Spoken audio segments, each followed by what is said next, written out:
If you're here to talk about contracting in the connected economy, your brochure says shared economy, you're in the right place. Thank you for being here. I'm Shannon Harmon. I am a licensed attorney in Tennessee and Illinois. I spent the first 12 years of my legal career, or first 12 years in Chicago, and we recently moved to the Chattanooga area, and so I am one of the city attorneys for the city of Chattanooga. And in that role, I serve as counsel to our IT department. I also stood up and led our development of our records and information management program. And right now we're in the middle of an IG and data governance working group, kind of standing it up for the first time and moving that process forward. And so that's kind of where I fall in this. I'm a certified information privacy professional, as well as I hold a couple of other certifications that are relevant, but we're not going to get into that right now. The bigger question is, why are we discussing contracts at an information governance workshop or conference? How many of you are involved in the contracting process at your organization? You review them? Are you reviewing them? Are you deciding what products to buy? Where do you fall in the both? Okay. And how many of you, do any of you kind of just say, let's let legal handle it? And you hand it off to your legal team and go about your business.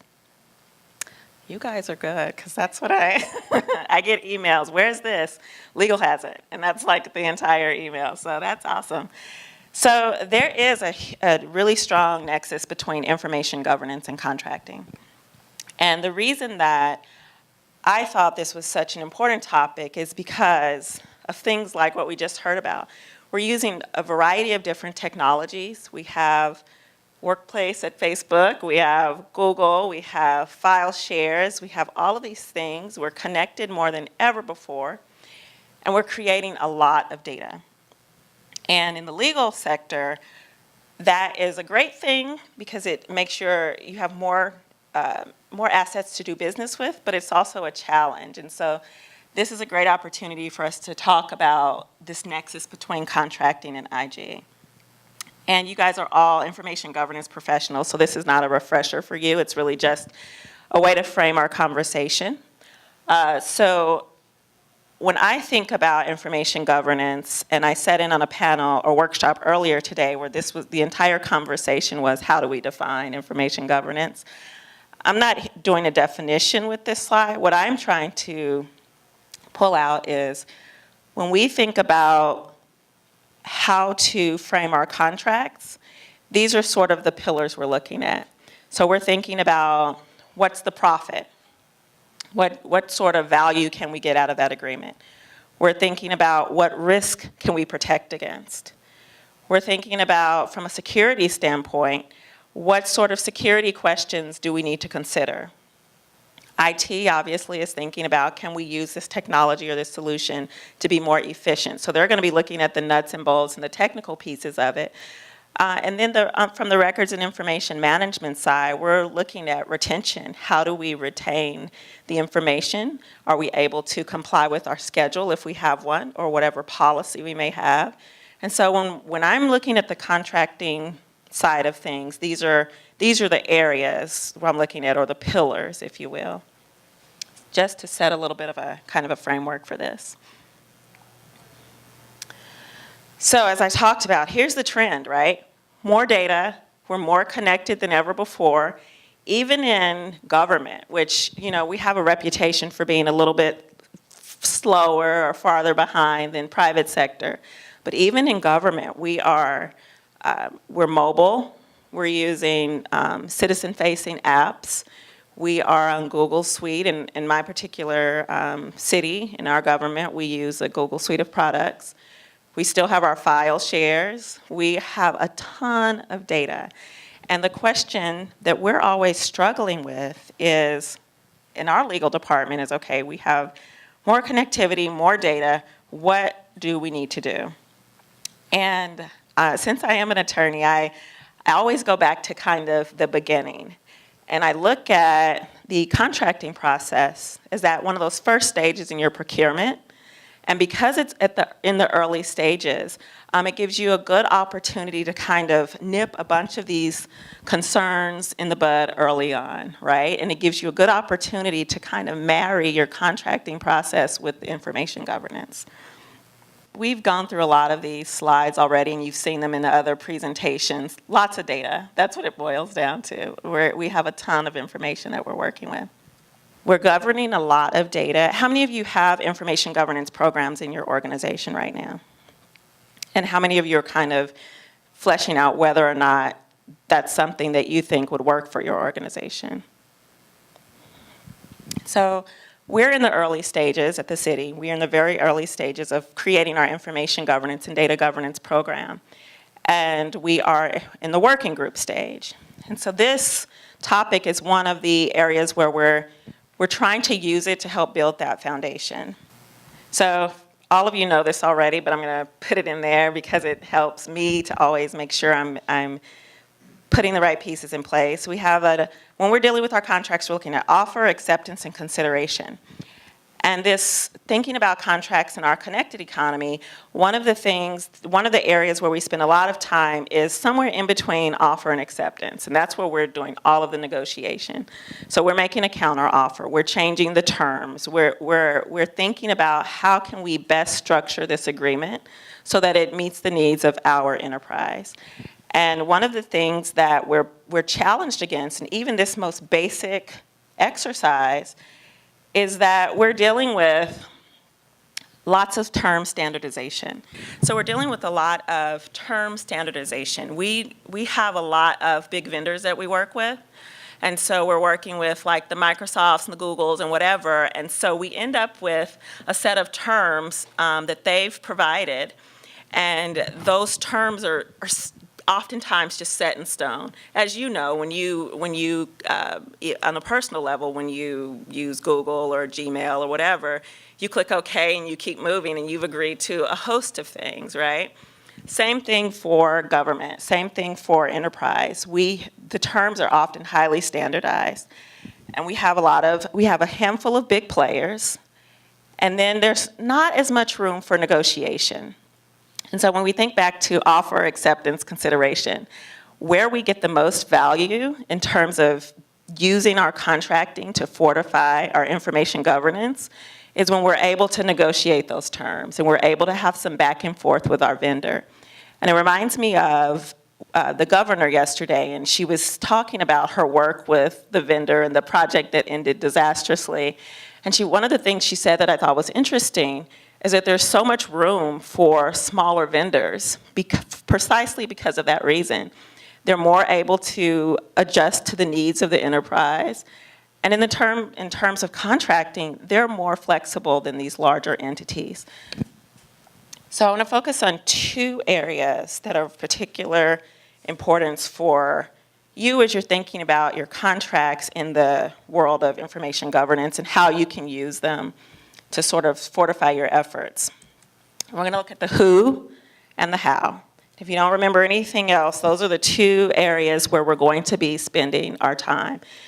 And there are a lot of places we could kind of focus, but I want to focus on these two because we have such a short period of time together, and this will give us an opportunity to just kind of dig in a little bit. So first things first, who? Who do you in your organization, when you're out there and you're trying to figure out what vendors to work with, what they're going to do for you, who do you allow to use your data? You have your vendor, you have other third parties, or both. And when I say other third parties, some people call them fourth parties, but really they're the subcontractors of your vendors, right? You might have your large vendor, and then you have some subs that do work for your vendor. So one of the biggest, most important questions is who can use your data? And that influences, if you go back to that list of areas of information governance, your security, your risk, your audit, your IT department, your legal, that influences each one of those pillars in a very different way.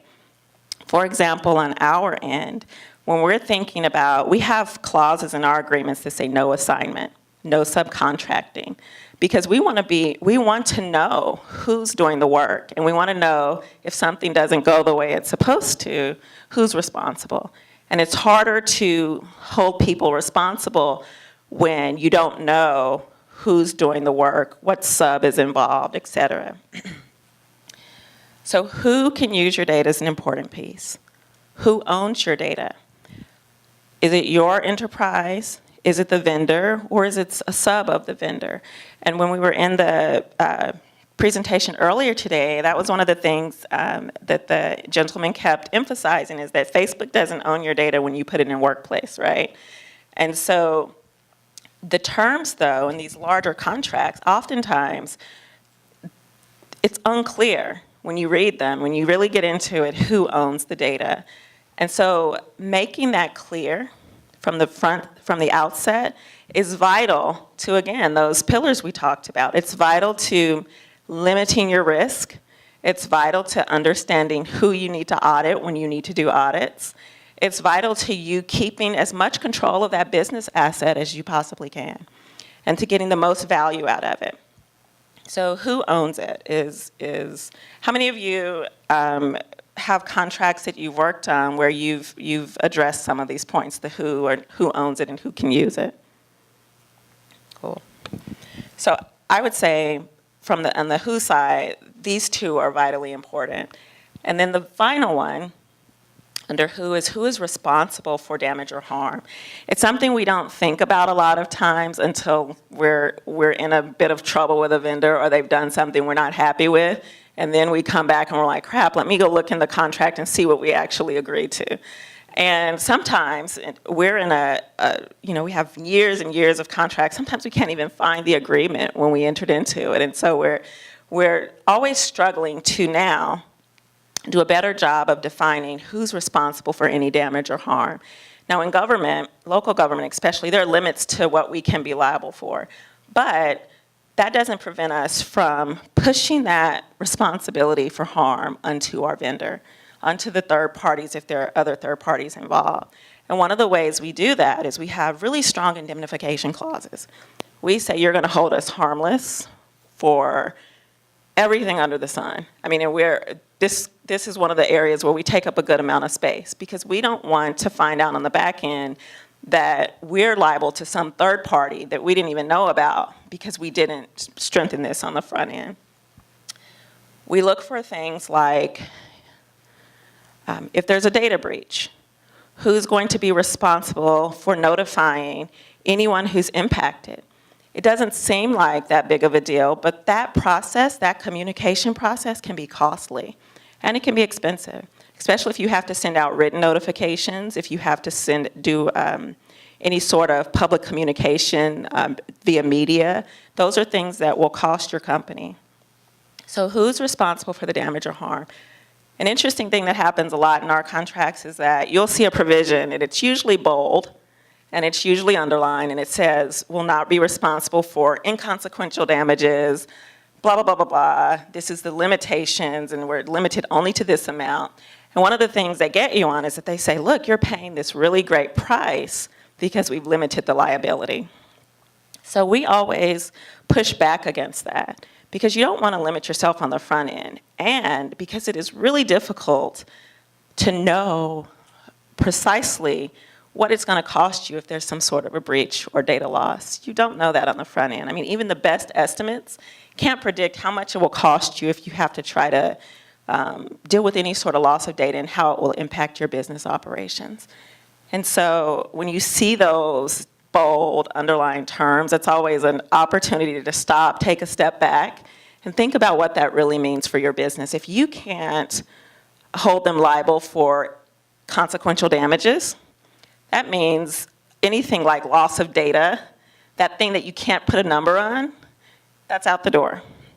So I would say really focus in on those terms and give yourself room to be protected. And then I want to think about kind of this how question. It's kind of like your gears. It's what makes all of this work. So how will your data or information be used, stored, and managed? And there's so many layers to this.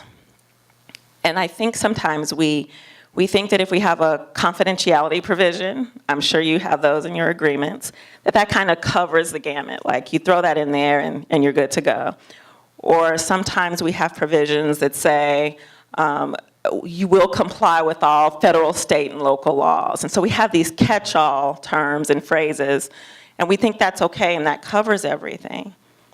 I would challenge you, when thinking about our contracts in terms of information governance, to really think about those layers and to peel them back and to ask the questions. And you're in a unique position because you have the knowledge of records and information management and information governance to really bring those people to the table and make your contracting process a little bit more collaborative.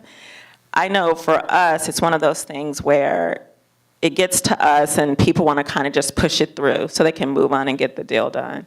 And so a lot of the times we don't have these meetings where we bring everyone to the table and say, okay, what are we trying to accomplish? What do you need? IT, explain this to me from the business end. I like to know. I like to know what, okay, we're purchasing a new app. What does it do? Why do we need it?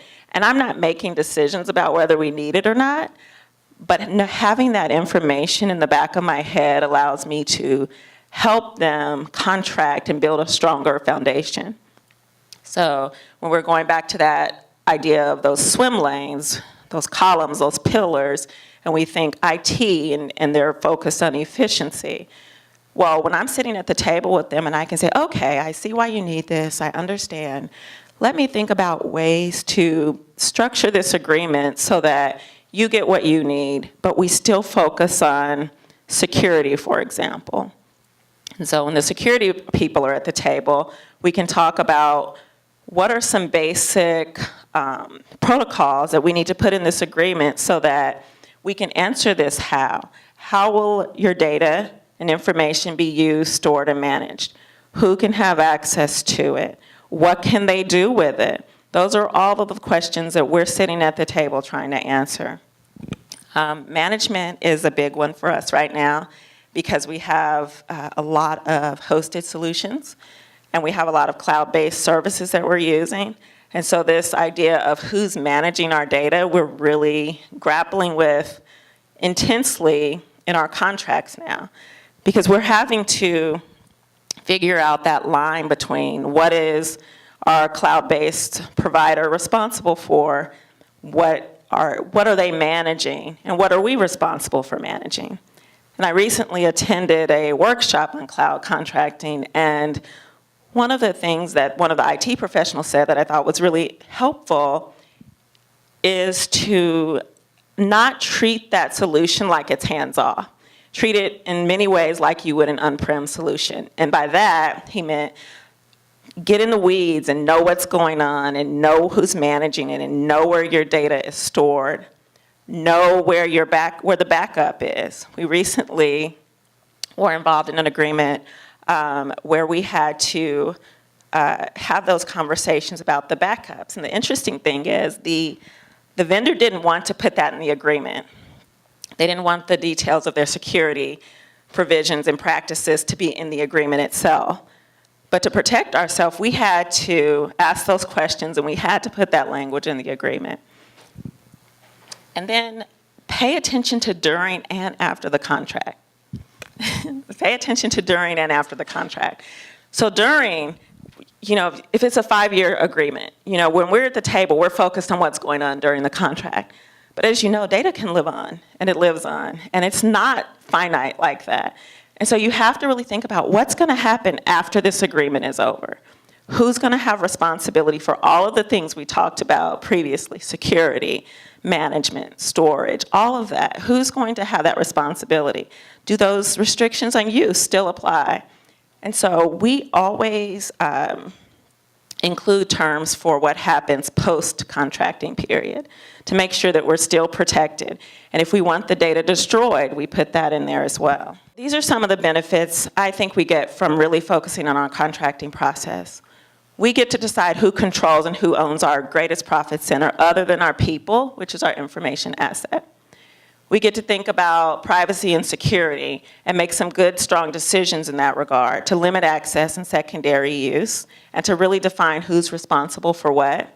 And then the part that I'm charged with the most is we're really in a great position to minimize risk and to reduce any liability that we may face.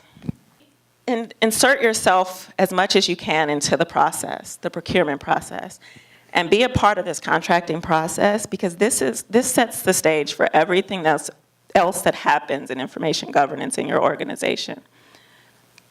And lastly, just do keep in touch. You can connect in a variety of ways. And thank you for your time.